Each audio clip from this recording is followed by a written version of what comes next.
Hi again, everyone. Welcome to another very, very special episode of Dead Men Talk. And I think that this show, the reason I did this show is to really delve into, wind it right back. I was looking at my own work, what inspired me.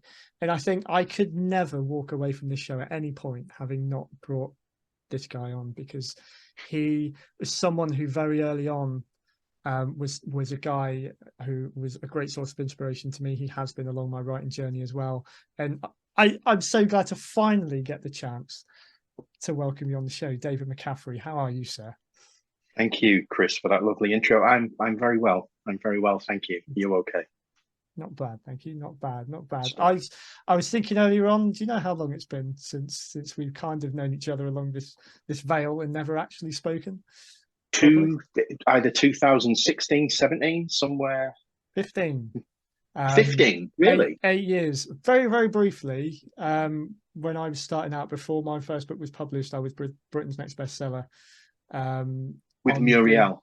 Yes, and we Yes. might have, our paths might have crossed because of that role Yeah. back then. So 15. I Wow. I know. didn't realize it was that eight long. years, 8 years it's taken us. It took me long enough to speak to Richard Eyre when I kicked this show off back in 2020.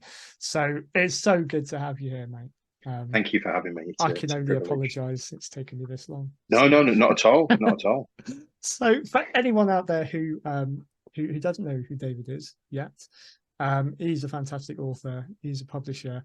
He's got a radio show as well now, as well. So he's like ticking all the boxes. He's a guy who is a great inspiration to so many people. Is that kind of, you've not paid me to say that, but is that kind of, boxing off that side of you? I know there's more to you. You do have, day job and everything like that, but is that kind of your creative side? Those are my creative outlets. Yeah, Very whether much so. whether I've inspired anyone, I don't know. But I like to uh, I like to throw things at the wall and see what sticks when you have the opportunities. Because I would hate to have ever gotten to the end of my days, whenever that is, and think, I wish I'd just had Mm, a go. yeah. So I consider myself ridiculously fortunate that I have had the opportunities that I've had, whether it be writing radio. Mm. I play the piano, but not professionally, but I can play, which is always nice. So Wow. yeah, I just Something else I didn't know about you there. So you're a man of a lot of surprises. It's well, I it's took nice. lessons from being 5 or 6 until I was 16. Despised every single minute of having to practice every day Yeah. for an hour. When I was 16, my mum said, "If you don't want to play anymore, you can't." I was like, "Right, thank you." But I carried on playing for myself. I just stopped taking lessons. Yes. Where my younger brother never touched the piano again. So I'm glad now Um, that I can still play. you know what? Um, One of those instruments that as you can see behind me, I've only ever really I always wanted to mastered play the one. guitar, you There you see. go. So okay, that's fine. So So this was a very late thing for me. I always wanted to do it when I was a kid. I was bought a guitar, didn't take any lessons. It ended up on my floor. Toy box fell on it, ruined it. That was it. Till I went to uni and I decided I'm going to do it for myself, a bit like you. Piano is one of those I've always wanted, imagined myself being able to play. But that and the violin, I kind of look at and I think, I don't know. I would sound horrible to begin with, and that might be enough to put me off.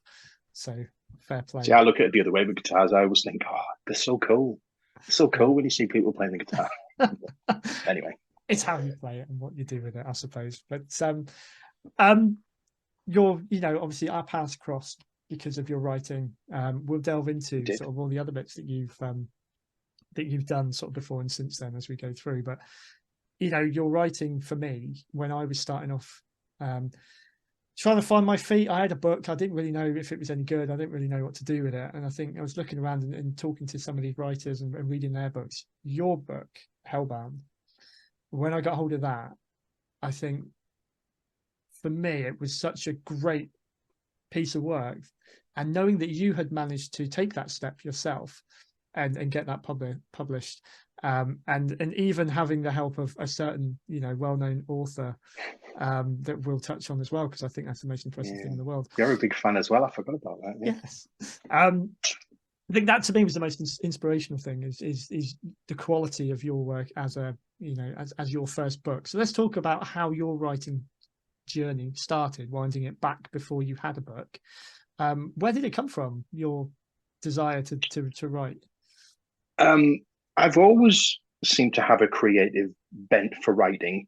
Going back to when I was a kid, I used to write continuations of, you remember V, the original TV series? I Yeah, don't know if yeah. I'm showing my age. So I would As write much as I am, so you're right. I would write continuation stories after some of the episodes and like fill in the blanks. And I would write I wrote my own follow up to Disney's The Legend of Sleepy Hollow. And things like that. I just I got a typewriter and I used to sit there with my Tipex and going Yeah. over all my mistakes and stuff. So I always had an affinity for it. I don't know where it particularly came from. I can only assume it's because my parents were both avid readers, maybe, and I Okay. inherited that love of literature. And then I won a competition when I was, I'm going to say 8 or 9, at a library for a short story about a witch who was afraid of heights and couldn't fly on a broomstick. And I won a massive set of felt tip pens. Oh, the start of something good. Absolutely. So, And then for some reason, it fell by the wayside for many, many decades until my eldest was born. And long story short, I said to Vicky, his mum, do you know what? I'm just going to go upstairs for a few hours because I had this idea that had been mulling around my head for weeks and weeks. I don't know where it had come from. I don't know why. I felt compelled to write it down. I wrote down a few of these pages, came downstairs, showed them to Vicky. If she'd have laughed, I probably would have never done it again. But she read it and she was, really supportive, and then it could just kind of stem from there. wow. And that's Um, and that's the book we know as Hellbound. Is that the one, or was this after a another one? no, after a fashion, there was only one element of that story that stayed consistent into Hellbound, Okay. um, which it changed fundamentally the idea that I had when I spoke to a certain author that I know you mentioned earlier, who didn't like my original idea, Right. and made no bones about Which telling is me. the kind of mentor you want, isn't it? Really. Yeah, no, absolutely. Yeah. But yeah, that was where that my passion for writing came from, and Awesome. I can only ever say it was my son. My eldest was the inspiration because Wow. I don't really have any other context for it because that's when it That's all seemed to cool. coalesce. That's cool. I can relate to that because there's a story I've told loads of times when people have asked why and when did I start writing. I started putting pen to paper properly when my wife Marie was pregnant. Right? Yeah. When she found out she was pregnant, I wanted to write a diary. I got all these thoughts going on. I was like, I need to write them down. I need to write to them, even though they're not here. That lasted about a week until I started having other thoughts, and I was like, yeah, I can't really put these down in the diary. I'm going to see what transpires here. So, I mean, kids, absolutely, in all forms and fashions, Yeah, absolutely, real definitely. inspiration. So, So let's talk about. Just tell us a little bit then about your debut novel. You've obviously told us a little bit about how certain parts of it came about. Tell us a little bit more about what Hellbound is about and the journey you went on then between, or writing it, getting it finished, getting it published. That part of what did you go through to get it out there? when I had written those first few pages, I carried on writing that particular story that I had in mind under my own, under my own steam. Having read it back a few years ago, it was bad, so bad. But at the time, it's a start. Yeah. And I carried on doing that and hadn't really given it any thought where I was going to go from there. Outside of, I joined the Writers Bureau that I saw advertised in a magazine. You may or may not be familiar with it, but I have heard of it. Yeah. they were really, really instrumental in those first steps of understanding. I know you and other authors appreciate this. There's writing, but there's an art you have to learn to write it. It's not just going there and Yeah. telling your Yeah. Yeah. story. Yeah. There's certain rules they like you to adhere to and structures you're supposed to follow. And Mm, you can go into the whole man with a thousand faces, Joseph Campbell, yeah. narrative of how to structure your story and all that stuff. But I got assigned a tutor when I joined that called Simon Megan, who wrote a book. The title I can't remember of, but it was made into a film with Sean Bean and She was in enough, ER. really. Oh, okay. Yeah, he didn't die in this one, oddly. That's probably a rarity, actually. You want to find out what that one was. I can't remember the name of it. Anyway, and he, you just had to do little assignments, and they would grade them on your grammar, your punctuation, your writing skill, your sentence structure, all of those things. Fairly straightforward things that I had learned, as we all do when we do English at school, but it was a nice kind of refresher. Yeah. So I finished that course and got a little certificate that I'd passed this Writers Bureau course. And then you have aspirations of, well, that's it now, I'm going to go on and be a best-selling author, and that's like yeah. But then through reading one of Steve Alten's latest books, I saw that he offered a writing coach program for 1 or 2 authors a year. I applied for it and didn't get accepted that year that I applied for.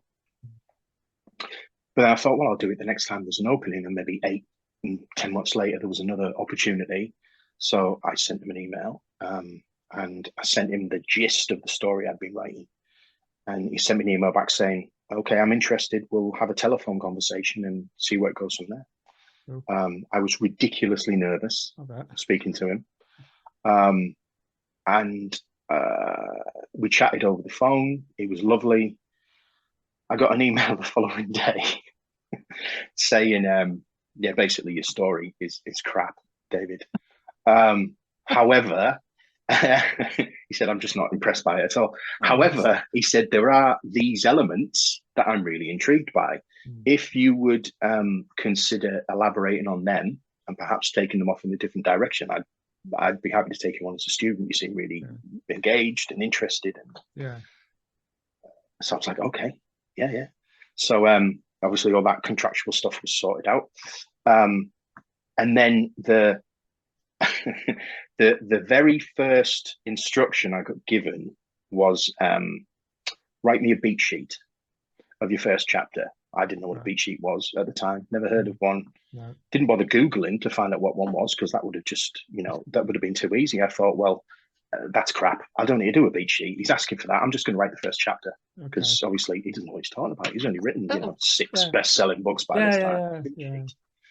Beat sheet, I can't. And because from being at school, I can never bear doing anything twice. I just used to write my assignments as they came into my head. I'm not saying that's the best way to do it. The people that researched and spent weeks got far better marks than me. But I just used to sit with everything around me and read it all and go literally blah and write it all down, and that was it.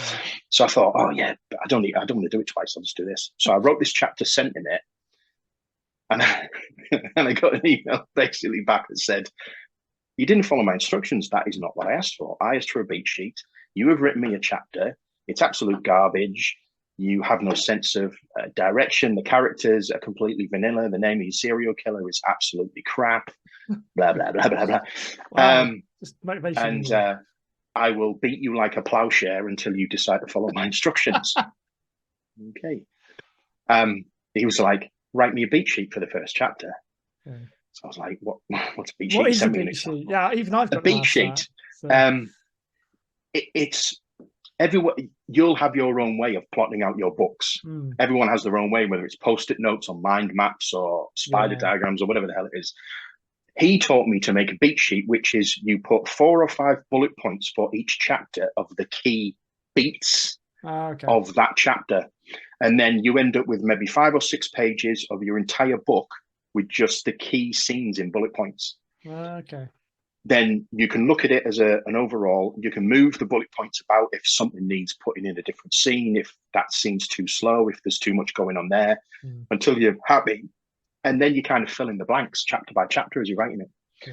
And you can deviate from the beat sheet because new ideas will come to you as you're writing, but ultimately you'll end up at the same destination you were always going to with the end of your book. Once I got that concept around my head, that worked for me. And I know everyone has their own way, but that was what he instilled in me about doing. And once I started getting in that habit of it, it made perfect sense for me as to how that would work. But that was my first experience with trying to get Hellbound off the ground. So you learned from your mistakes there. You thought you knew better. Absolutely. I'm a big one of learning from my mistakes. And my boss used to have a sign in an old job on the wall saying, they're not mistakes, they're life lessons. And I used to say, well, in that case, I'm full of them. Yeah. Full of life lessons. Absolutely. And that's how you got to look at it, because I mean, there's so someone, loads of people could have gone through that experience, be really, really downhearted and kind of said, you know what, maybe I'm not cut out for this. Or he could have turned around actually and said, you know what, at the point he's like, your story's crap. I mean, he's a professional. He obviously wouldn't do that, but he probably could have. Any amount of people could have walked away from it and said, you know what, I ain't got time for this. Yeah. He had the time to invest in you, and he brought you round to his way of thinking, and see the diamond that came out at the end, almost. So, but no, I agree. Yeah, absolutely. And it was I remember Vicky saying to me at the time, she was like, I'd have given up. Somebody sent me an email back like that, I'd be like, I'm not doing it again. And I was like, no. I refuse to fail. Yeah. I will do it 100 times over until I get it right, because I absolutely, in this respect, refuse to fail. Yeah.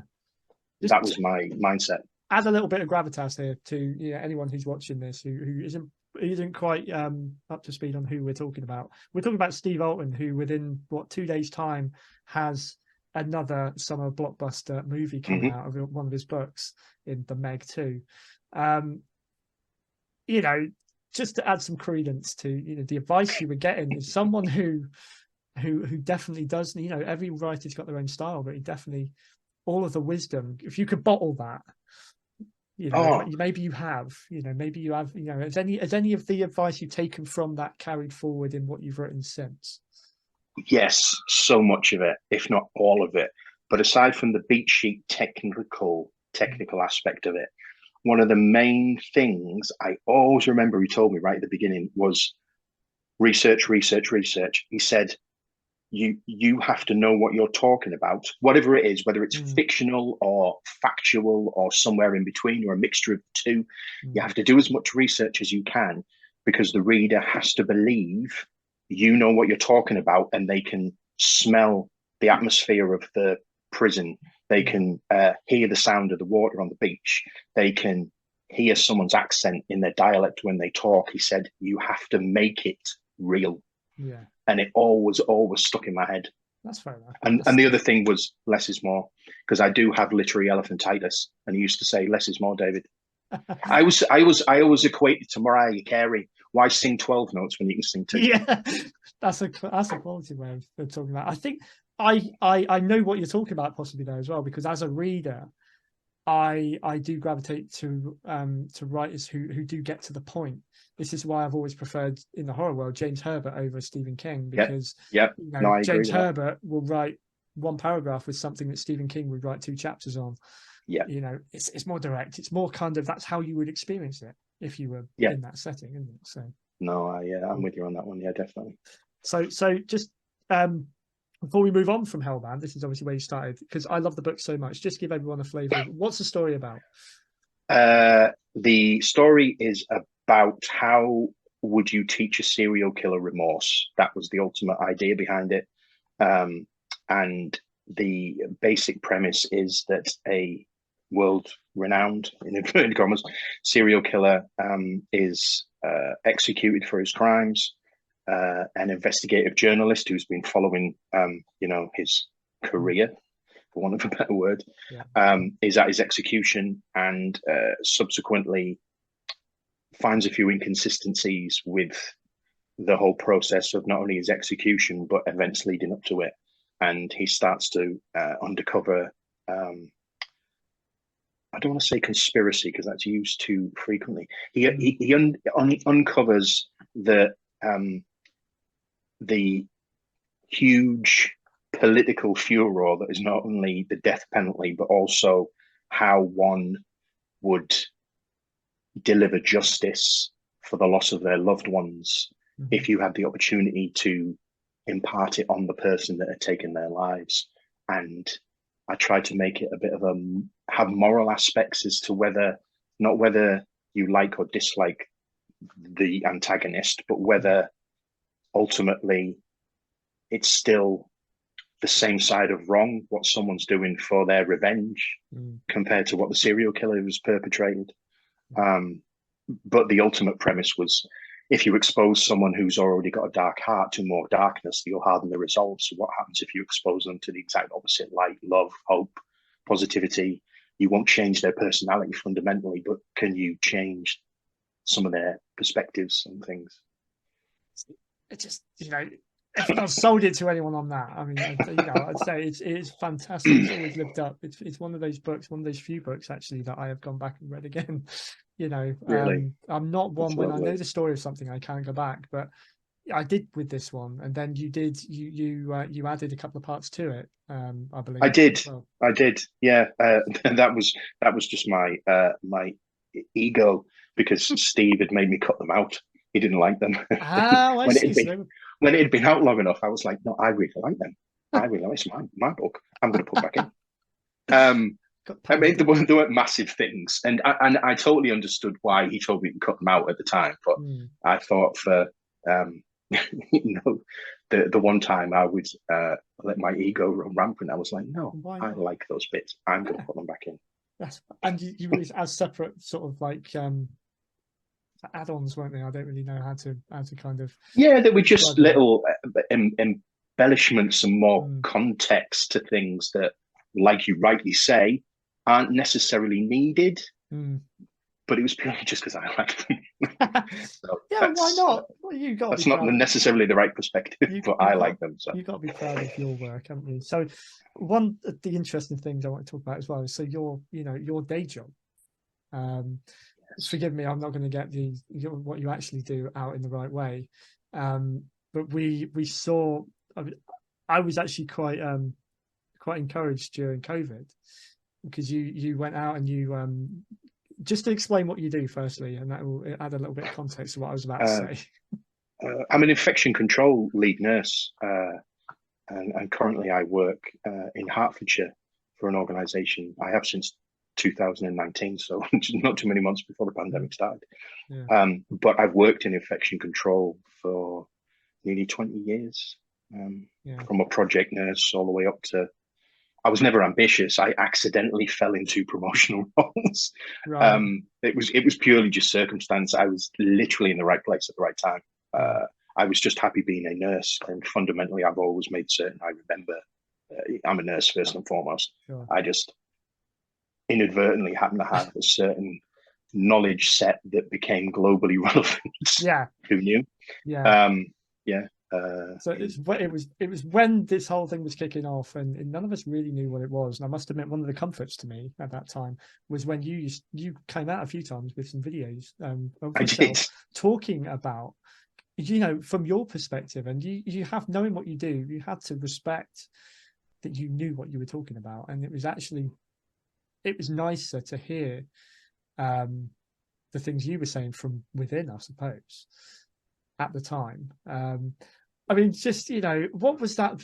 I don't want to dwell on it too much, but that period of time for you, in terms of what was happening in the world and what you were having to experience in your day-to-day job, did that impact your creativity, good or bad, during that period? How were you when you came out of it? That's a good question, actually. It did. It did and it didn't, which I know is a completely cliched answer. It did, but it didn't. Before I get to that innocuous answer, from a purely scientific perspective, as a nurse, very few of us will live during a pandemic. So it was fascinating from a purely contextual perspective, that the last pandemic we'd had was 1918, when it was Spanish flu. And obviously there'd been, the Ebola crisis in Sierra Leone, and obviously there's been things globally. But from a nursing perspective, to see how that kind of virological circumstance can impact not only a population and society, but the world, was fascinating. And how you have to change your way of thinking in order to implement basic standard infection control precautions in clinical areas and in the community was challenging and also rewarding. The governmental, I'm not going to do it politics, the governmental response, left a lot to be desired from the get-go as far as I was concerned. They Yeah. focused on the wrong things, hand hygiene, which is ridiculously important. We all know that. But when it's a respiratory illness, they should have been focusing on masks, not hand hygiene. There was loads of things. Obviously, you could probably do a year's worth of podcasts trying to get to the nuances of it. Someone is out there. So there was loads of things that I tried with the few videos that I put out to try and rationalize and make it a little bit more palatable and contextual into what was happening, rather than the spin that was being put out. Yeah. The one thing I did learn from the pandemic, which wasn't a positive, and this is only my personal opinion, and I'm generalizing terribly, it made people cruel. In the sense that you and I could have a conversation about religion, for argument's sake, and we wouldn't necessarily leave the conversation having changed our ideological perspectives. But as a great man once said, an intelligent man will take on someone else's opinions, even if he doesn't necessarily agree with them. So we might both walk away and think, that was a good point, that actually, and I never thought of it like that, or I've never looked at it from that perspective. Hasn't changed your views, but you've incorporated new information into your way of thinking that you are open to reading around a little bit more. Yeah. COVID, essentially, you were either a sheep, wrong, or stupid if you didn't agree with the other side. Yeah. And I thought it was such a terrible, terrible realization that society could be so polarized and there was no middle ground at all. And you're still seeing that. I'm still saying it. You know, we have conversations here and you see it in people's behaviors in certain places in society and certain, you know, activities that are going on. There's a real lack of you know, empathy and, you know, humanism around anything that anyone's doing and saying. You know, a lack of common sense, just a lack of awareness, just, you know, not where we were 3 years ago, 4 years ago. No, not at all. And it wasn't that there are loads of aspects of it. I don't only believe the coronavirus, COVID-19 was real, because I saw firsthand it wasn't a cold, it wasn't the flu, because I saw the patient die from it. We lost family members from it. I saw the pressures it put under healthcare. Again, the whole separate debate is why they built these hospitals and they were photographed empty and all those things that we'll never get to the bottom of it. But in the acute and community settings I worked, the pressures were ridiculous. I've never been anti-vaccine, but I was dubious about the vaccine they were pushing, not because they've never tried to develop a vaccine. We've gone off a completely different tangent on Richard books. No, it's not. They've never been working. They've always been working on a vaccine for coronaviruses and the common cold since time immemorial. And then all of a sudden they got billions of dollars thrown at them by big pharma. And of course, there was people wanting to make money. That's always been the case. Again, those are all separate issues. But I was dubious and would never. Vaccine should be a personal choice. I waited as long as I could in my nursing career to get it because I had to, because it wasn't a hill I was going to die on when I've got a family to support. Sure, yeah. It's all, and I was never one that stood there and said I refuse to take it, because I know so many people who made that stance public, and then it's, how do you get offshore on the chopper if you're not wearing a mask? It's like, well, I'll lose my job otherwise. Hypocrite, much. Just don't make such a public stance, and then no one will challenge it for you. So I didn't make a public stance. I said I was dubious, but you know, I had to do it, and it wasn't a hill I was going to die on. When it put my family in jeopardy, I would, you know, support. But creatively, it had two aspects. One, when I was writing The Warmest Place to Hide 2 years before, I mentioned a global pandemic and coronavirus in it. Wow, okay. Not that I'm claiming to be any sort of prescient, you know, seer of or sage of the future. It was just having. Dean Koontz has already claimed that one with Argentina. Yeah, he did. He did it before me. Yeah. No, he got me on that one. But having read around the material that I was researching the book, it was one of the topics that came up, and I thought, oh, that's interesting. I never gave it any thought until it happened. I was like, ooh. But it did also mean that I couldn't write as much, and I kind of lost my passion for it because I was needed in a different direction. Yeah. And as much as I love writing, and this is no disrespect to people who make a living from writing books and stuff, this is only again me. In the grand scheme of things, it wasn't that important compared to what I was needed to do. Yeah. My books weren't going to save anyone's life. No. The work that I did is not, I can't measure if it did even make an impact in the slightest, but at the time it was necessary, required, and it's what I had to do. It was my job. Yeah. And you know, it is refreshing to hear that, because I went through a very similar thing. Not that I wasn't working on the front line like yourself, but I was kind of having people during that time sort of say to me, "Well, as a horror writer, surely you've got loads of material from this, and you got loads of time to do it, because obviously you're not at work either. You're just sat at home." And I was like, "Well, no, on both counts. I was busy writing. I pretty much got enough to call a novel right up to that point." Unfortunately, it was about a guy who killed people when he touched them, and it rang a little too close to home when that hit. Yeah. So I put it to one side, and I was like, you know what, this has just killed any creativity I had. I couldn't concentrate on anything. I wasn't inspired by anything. Again, it seemed a little pointless, you know, to spend hours doing that when there's other things that I needed to do.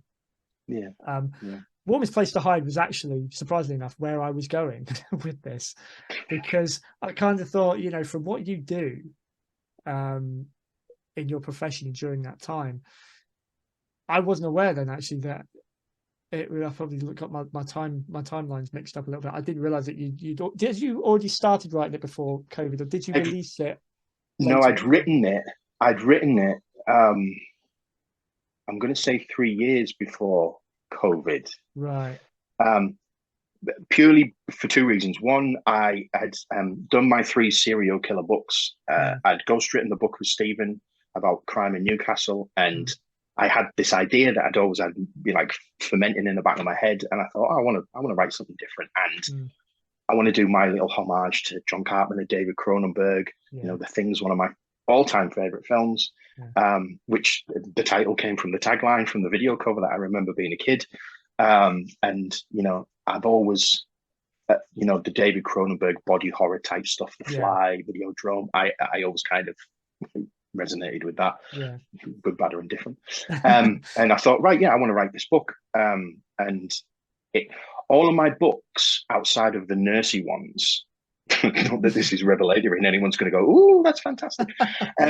But they're all set in the same universe, even by any means necessary, even only with a throwaway line, but they literally all exist in the same world. Oh, okay. Because when I started writing Hellbound, the Marvel universe, and it's in no way as intricate or anything like that, but I thought, I want all my books to exist in the same world.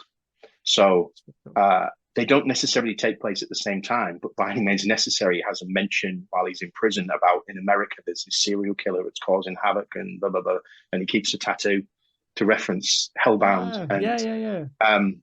The Warmest Place to Hide has references to the organization that's in Hellbound, and a throwaway reference to one character. I never wanted them to, you don't have to read any of the others to understand it, but they all exist in the same world. Even one that is my current book that I've finally nearly finished. So I always had that in my mind, but I decided I was going to release it as a book, and then I kept putting it off, and then I thought, I was reading The Green Mile again, and I thought, do you know what, I'll just release it in parts. And then I released the first 3 parts, and I went through a moment and thought, nobody gives a shit. Oh, sorry, can I say that? Yeah, go ahead, it's fine. I thought, nobody gives a shit about this. I'm not gonna put the rest out, because literally I went through like a whole crisis of confidence and imposter syndrome, and I thought, I'm wasting my time. So I never released the bits, because I thought nobody wants to read it anyway. So I threw all my toys out the pram. That's again interesting. That was my plan with the one I was writing at the time. I was so eager to get it out there. I was like, it's not a full novel. I don't know how I'm going to end it, but actually it feels pretty good. It's at an ending now. I'm going to release it as 6 parts, not a trilogy. Yeah, I got the first one out there, and again, I decided no one's reading this. I'll pull it. I can't finish it at the minute. That's such a shame. No, and it's purely it was purely selfish to myself. I was like, I'm crap at this. I don't know why I'm wasting my time. Not, I realized very soon on that all my dreams of, you know, being the next Andy Weir, because Ridley Scott will buy my book on Kindle, were probably, you know, I've got more chance of winning the lottery. But we do have those aspirations. You never know. You know, E.L. James was, you know, writing Twilight fan fiction that became, you know, books about painting. I used to tell my son, he used to be like, 50 Shades of Grey, what's that about? I was like, it's about a decorator who can't decide what colour to use. And for years, he believed me until he went to school as a teenager. He was like, you lied to me. It's about sex. You made me believe. I was talking about it being about decorating, and the girls at school were like, what? What you on about, Jake? It's like, my dad told me. How would they know? Anyway. How would they know? There you go. Exactly. But yeah, so they're still sat there. I might do something.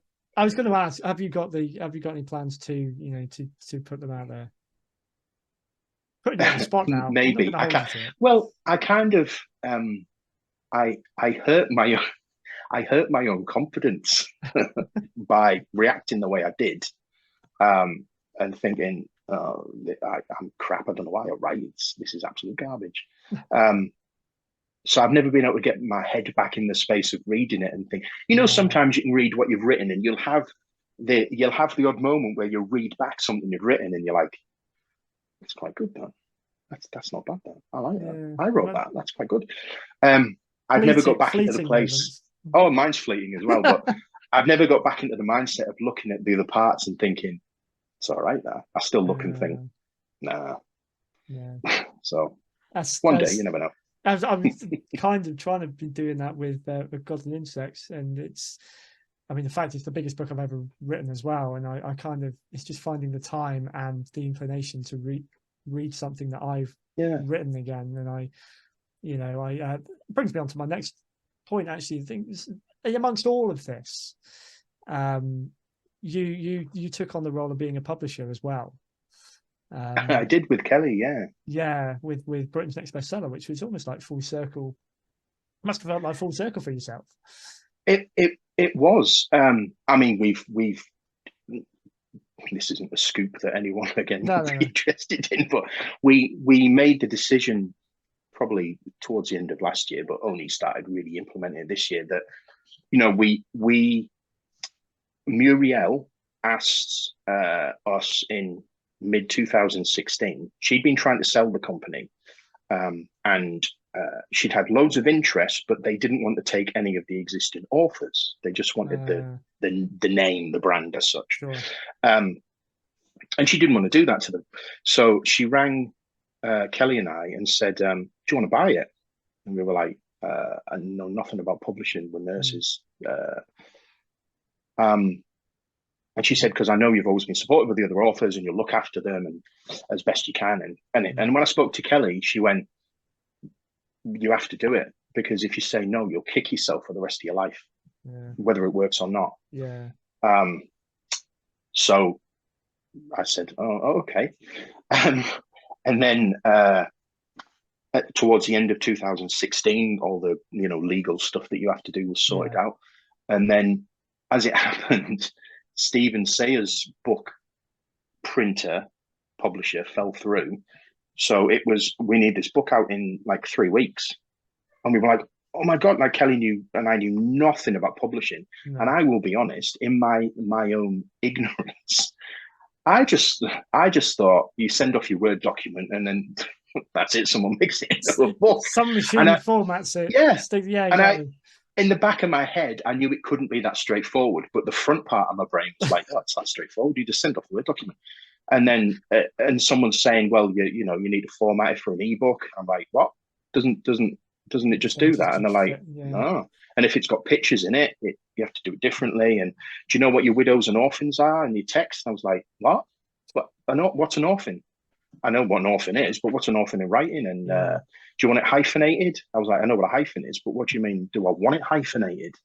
And all these things. And I was like, what? Yeah. So Kelly went off and did all these courses about Adobe InDesign and all of these things. And she did proofreading courses. And I didn't realize there was that much to it. The whole experience was wonderful. We could never quite make it work. And I think that is partly down to, and again, this is just my opinion. Yeah. We didn't build the business up, we inherited it. Yeah. So Kelly and I have always felt that we could never quite make it. It never made a loss, but it never made you.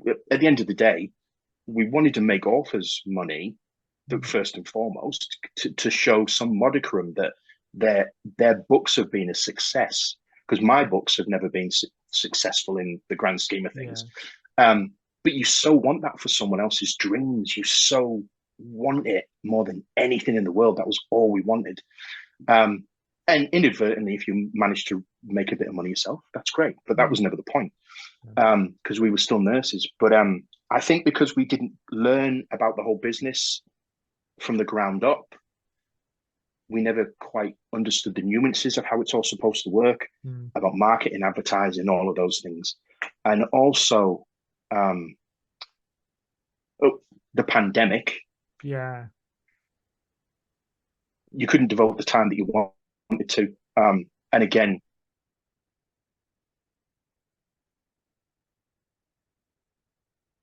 this representative of the quality of the work or the efforts people put in or their desires or their dreams that are fundamentally beyond important. They're so necessary in the world we live in, even more now than ever.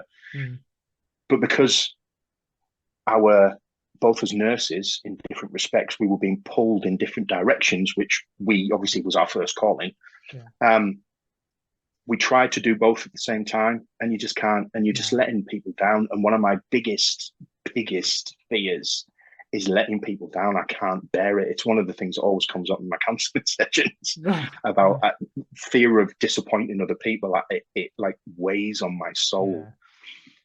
And I refused to accept it for so long. I thought, no, we can do this. We can do both. We can do both. And then you like pull your head out your ass, David. You can't. Yeah. You're letting all these people down, and these are their dreams. And you have the best intentions. Yeah. But we know the road to hell is paved with good intentions. Yeah. And you have to pull your big boy pants up and say, it's not working. We will give you back your rights because we tried, we loved it. We've still kept the company. We haven't got rid of it. We've just scaled it right down. Yeah. And one day we might go back to it. I don't know. But it was a wonderful experience, and we got to meet so many talented people that not only inspire you for other writing projects, but all of these authors that, like me, struggled to get the mainstream interest at the time. And if you've paid a tiny part, even if they're with you and then they go elsewhere in their first journey into their writing career, that was wonderful. Yeah, that was wonderful. Good, bad, or indifferent, it was just wonderful. So overall, it was an invaluable experience that I'll always treasure. The most mature thing I think you guys did there, really, from what I've heard, is you gave up. You admitted when you had reached the point that yourselves were being sucked into it, and you knew your limitations. What I'll say though is really thank you for my time with Britain's Next Bestseller, because these two here, these two books have gone through so many different variations. They've been with a few different companies, a few different publishers. I've done them myself. These are probably the two I'm most proud of physically to hold, because they are amazing. Oh, that's nice to know. Kelly spent a long time on those covers and stuff. Yeah, the quality of these are my favorite amongst everything that I Oh, thank you. The content, the books, maybe the stories, maybe I kind of cringe a little bit when I look back on them. But being able to say to people, I wrote this and look at it, it's beautiful. So thank you for what you guys did. Thank you. That is lovely. That opportunity. No, and thank you. It was fantastic for me when I got that opportunity, because again, when I said it was like a full circle for you, it was for me as well, because where I started. Yeah. Acolyte was out there. It didn't get it wasn't successful in the initial kind of publishing campaign as it was back then. But that was the first place I started. You were one of the first guys that I engaged with and you know, supported and inspired me, and then we were able to work together finally. It's almost serendipitous, isn't it? It was, wasn't it? Really? I mean, Yeah. by that point, I had almost given up the fact that these books were going to do anything, you know, and amount to anything. And I think what you guys did is you gave it a new lease of life, which made me believe in them more again. Hey, So, but at the end of the day, if we had any part to play in that, then that's reward enough. So absolutely, there you go. So I wanted to let you guys know that, you know, it's thank you. even though you know it kind of you felt like in the end you weren't able to do enough. You know, the world being like it was didn't help, but you really did. And if that's just me, all the other guys that were with you, I'm sure, would have felt the same. Well, so thank you. I hope so. But I will just quickly say as well, you might know of Spellbound books, Spellbound Publications, Samaria Wilson and a partner. You might have seen them on social media. Yeah. I sent them a voice message a few weeks ago because I think their company's 2 years old now, I'm going to say. And they've both had their own personal life challenges along the way. And they started this during the pandemic as well, as so many businesses did start. And they've managed to do what Kelly and I could never quite achieve. And that could be it's multifactorial. It could be for a number of reasons, not only the ones I mentioned, but also the market that they're trying to aim for and the kind of books they're looking for and the very strong female empowerment books that they, not exclusively, but there'll be a lot of different reasons. But I left her a voice message saying, I think what you did is amazing. Kelly and I could not get it to work, and seeing someone else achieve that success is fantastic. And I sent her a message saying I applaud you both because it's just wonderful to see.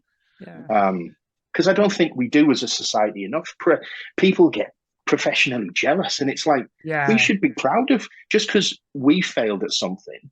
We should still applaud someone that found that thing that made it work that you couldn't. Exactly, because surely that's a wonderful thing. Exactly. You know, exactly. It could like, okay, they tried that. Maybe I'll try that. You know, and it, you know, and we got to meet some wonderful people and authors like yourself.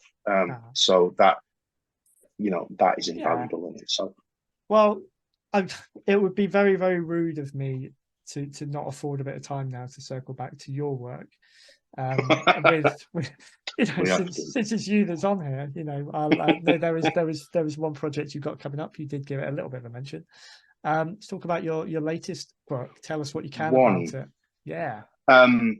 I was given the idea. Actually, no, go back a bit. After I'd written The Warmest Place to Hide, and I went through my phase creatively, and I did Do No Harm, which was a purely, you know, factually based book on experiences in the NHS, not predominantly mine, other people's.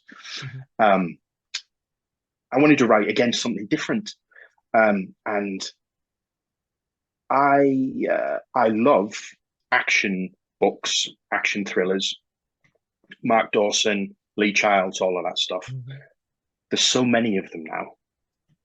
And I've always said I can't do better than other people have written in a genre, but I can maybe do different, which is why I wrote Hellbound. I thought there's loads of serial killer books far better than mine, but I'll try and make mine a bit different to the usual fare.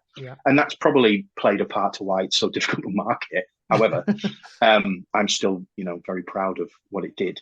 And I had the same idea for one. I thought I want it to be in that same kind of ilk, but not a carbon copy of mysterious past comes back to haunt them. They're a former Secret Service agent or whatever, blah, blah, blah, blah, blah, blah. That's not to criticize the ones that do it, but I just didn't want to be, this is the next Lee Childs. I put in a post the other day, I want to be the first me. I don't want to be, if you like these books, read this. I want it to be, well, just read this because just read this. Exactly. How are you supposed to stand out when, like you said, it's, you know, flooded with all the same kind of stuff? Exactly. You know? But the story, the actual story came from Jake. He said to me one day, he said, "Do you know what would really be a good idea for a story, Dad? If someone said, I poisoned a bottle of water in London, find it." And I was like, huh. I was like, I'm sure that's probably been done in a TV show somewhere, but I can't think of anything off the top of my head. But I thought, irrespective, I like that idea. Simple. And he I like said, it. "Oh, and if and I won't say it because it is a kind. I wouldn't say a twist in the story, but it's a reveal." And he Yeah. said, "Oh, wouldn't it be great if the bad guy was called blah blah?" And I went, "That's a really good name, actually, Jake. I love that." And I wrote down what he said. And he said, "You can It's just going to be call it." after royalties, you know that. Yeah, probably. Or more pocket money. Yeah. And he said, "Oh, it'd be really good if you just called it one, because there's one bottle and there's one character that you think the book's about, but then it's actually about another character who's the one." And I was like, "Yeah, I like that." And that's where it came from. That's fantastic. So have you got another generation there just waiting to, are they showing signs of wanting to follow your footsteps? Jake loves reading now. He never touched a book growing up, despite my best efforts. But Right. he does love reading now, and he's read my books, which was lovely. But he's gone way beyond that and read, uh, Steinbeck, and he's read The Manchurian Candidate, Oh and he's wow. read East of Eden and Catcher in the Rye. He's gone like Wow. way off to all the classics. Fantastic. So which is amazing. Liam likes books kind of, and Cole, who's only 4, would probably prefer to rip them and burn them if he because Books he's a are nightmare. learning at that age. You don't like books. If he'd have been born first, he'd be an only child. I'll say that. But yeah, again, I'd written so much of it, and then because of the pandemic and everything, it kind of fell on the back burner. But I finally finished it, and I'm just faffing. You know what it's like when you want to edit and you get comments back, and then you get to the point where if I change it anymore, it'll just end up completely different than what it was intended to.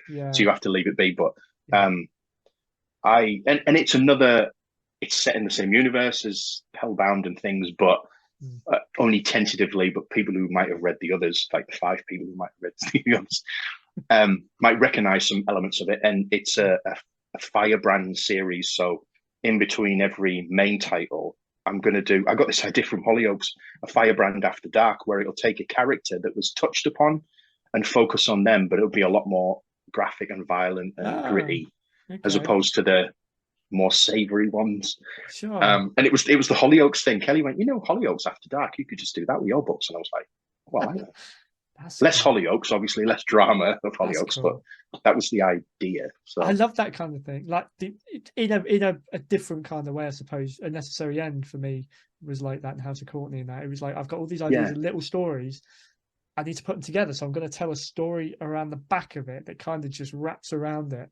It's all relevant to that story, and you never really know where you're going to go next. I love stuff like that. So you really feel like you've achieved something quite special, don't you, in your own little creative world? I think so. Yeah, I felt just really lazy. I was like, well, I'm writing something to tie them together, but in the end, it worked. It took me 2 books and a complete rewrite to find. I would never agree that anything that you've ever written is lazy, but I will say that the ending of one of my books, I won't say which one it is, but I've always said to people if they ask me, I wrote myself into a corner and the ending shit. Because I couldn't work out how to get myself out of it, and it's the equivalent, not quite as bad, but it's the equivalent of Bobby in the Shower in Dallas. When I read it now, I'm like, that's naff. It's a convenient ending. I realised that I couldn't get out of it once I got to the end of the book. But anyway, it is what it is. But and then I have drafted 2 other books. One is another Hellbound anthology book called The Menagerie. And then I've drafted a book. I've drafted 2 other books or beat sheets. One of them is, I haven't settled on the title yet, but it's a very it's a book based on if a man was the victim of a sexual assault but couldn't remember it and then was accused of rape. And it came about because there was a lot of stories that flurried around the media last year, and Kelly and I had a lot of really deep conversations about it, and about injustices against women and why women are persecuted and why women don't announce these things, but also on the back of it that I thought, what if the roles were reversed? How would society treat a man who'd been accused of this crime? who is actually the victim, but because he's been drugged, he has no recollection of it. But all the physical evidence points to the fact he did X, Y, and Z. Right. When it was actually the other way around, he was drugged and they filmed him and took advantage of doing things to him that he has no idea of. And I thought that would be a really dark dive into the way, sadly, there are some elements of society that work. And then I've also drafted another book that's called The Girl with the Polka Dot Dress, that is about the infamous woman who was believed or not believed to have been involved in the assassination of Robert Kennedy. Okay. Like a dramatization of her life as it might have been. Obviously, it's fictional up to the point of what we know was true. Something I've always wanted to try and do is something that is, because I've just got reading CJ Sansom's Shard Lake series, where he's based them around actual historical things, but his part of it is completely fictional, but it's being influenced by actual events. And I've always wanted to try and do that. But so that was. I love reading stuff like that. Wow, so you've been busy really in the background. We don't see a lot of this coming up. This is all happening in the background. I'm not very good. I'm not very good at selling myself. I'm crap on social media. You're a writer. None of us are. I've done every course that Mark Dawson's ever. I think Mark Dawson's courses are amazing. I've done them all. I know they work. Never been able to get them work for me because I'm missing something. There's something that's not clicking in my head, but I carry on trying. But irrespective, I do not like selling myself at all. And I'll do it occasionally and think, I'm going to do it. Oh yeah, this is the best book you've never read. And then I'm like, no, that's shit. So why would anyone want to read this? So I just don't bother. And if people find it inadvertently and love it, that's great. If they find one of my books and hate it, I'm like, but I wrote that and you hated it. And that's fantastic because I wrote Either it. or. Exactly. Exactly. Something. But I hate, and I'm not a big fan of social media, right? But I accept its benefits, and for certain things, if you're self-employed, for want of a better word, or creative, you need to utilize it because that's where most of the world spends its time, right? You're wrong. But I'm not very good at it. I'll be honest. So many people do, and this goes back to how do you make yourself stand out? This is exactly the problem I've had in the past. The marketing side, I've just not got the energy for, because I'm like, how am I going to make myself heard when there's thousands of others doing the same thing? All comes down to you almost need someone to help you through that, don't you? Who's got the flair for not selling yourself, but someone selling you. I think someone from the outside probably was able to do that a lot better. I've worked with a few people, but and this is no slight on them because they've been successful with other people, but I've never been able to find that relationship that works for me. And I've never had overly positive experiences. But I don't know. Anyway, I will start to wind it down. Unfortunately, no worries. I could be all night, really. No, it's all right. One question I do like to throw at writers when I get the chance to speak to them. I probably already know where you're going with this. Really, what do you prefer, being a pantser or a planner? Not what are you? What do you prefer? Because it might be different. I wish and like to believe in my own little David brain that I'm a planner, but I'm absolutely not. And everything in my everyday existence points to the contrary, including Kelly, who always says it takes a village to raise a David. Kelly has WhatsApp groups with Jake's mum that I'm not included in because they're like, we know what you're like. We'll just sort the plans out. We'll just tell you where to go, David. Wow. So I like to think I'm a planner, but I'm not. No. I'm not. No. I'm more a seat of the pants thing. Yeah, that's totally with me as well. I've never planned any of mine, and then when I look back on them, I kind of think that would have benefited from being planned out a little bit. But that's just not the way. I feel like you said earlier on, you don't want to do something twice. I don't want to sit down, plan it, and then write it. I just want to see what comes out. Yeah, my beat sheets are as organised as I've ever been, and even then, I'll throw it out the window and I'll get stuck. Writer's block, and Kelly's like, why didn't you follow your beat sheet? That was the point. I'm like, I know, but I thought I could do something special. You've been there before, though.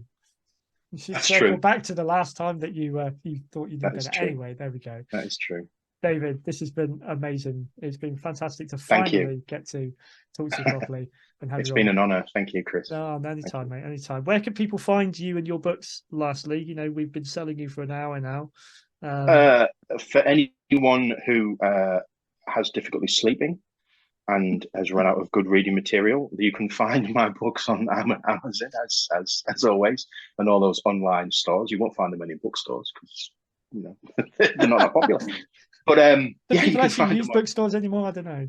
Secondhand I don't bookstores. know. But I do anyway. still like physical books. I- And my website, which is davidmccaffrey.co.uk, you can download free samples and get them on there too. Cool. Brilliant stuff. Get out there, peeps, and you won't be disappointed. Trust me. David, thank you again, mate. Hopefully we can chat again sometime with or without the camera. Definitely. So Look forward to it. all right, mate. Take it easy. Thanks a lot. See you later. Yeah.